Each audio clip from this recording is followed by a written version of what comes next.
Hello, everyone. Welcome again. You may recognize me. My name's Mark, and I was interviewed about introducing the G7 a while ago. So what I intend to do in this particular presentation is give you some useful terms which I expect that will be used at the G7.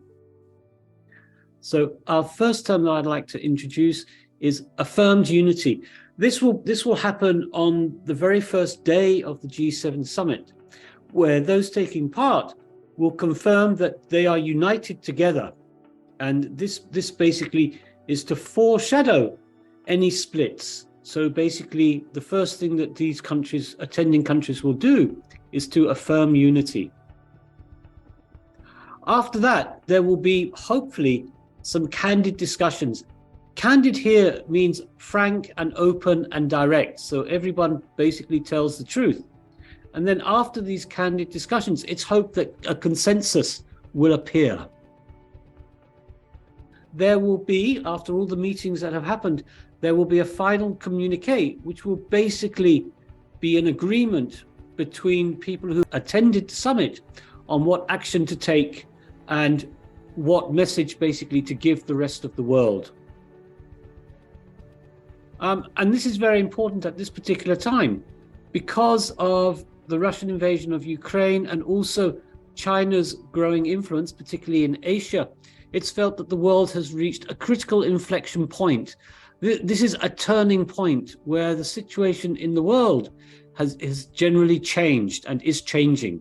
So it will be very important for there to be unity. All right. So one interesting feature of the G7 are outreach meetings. These are called by whoever is president of the G7 at this particular time, which of course this year will be Prime Minister Kishida in Hiroshima. And just to take you back to the last time Japan held the presidency back in 2016, then Cabinet Secretary Mr. Suga said that he had called an outreach meeting and to involve basically the developing countries all around Asia to discuss economic development. So expect some notifications of outreach meetings. Next, hegemonic activities. So a hegemonic activity is one basically where a country tries to gain dominance over a particular region, over the other countries in the region where it is, and basically to set the pace and basically to control what happens in these other countries.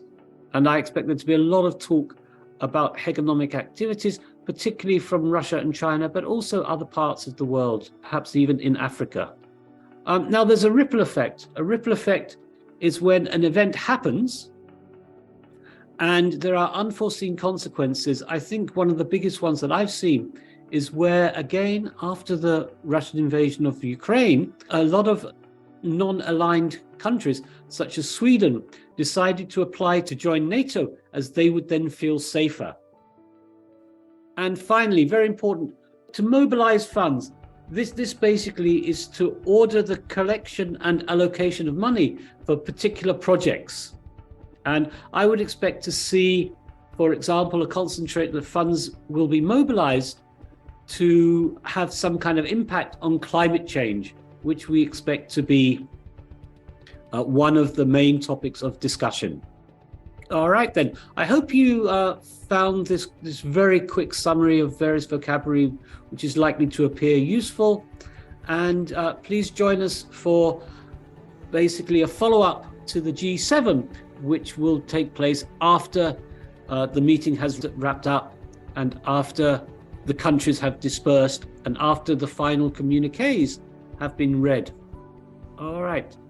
Thank you very much.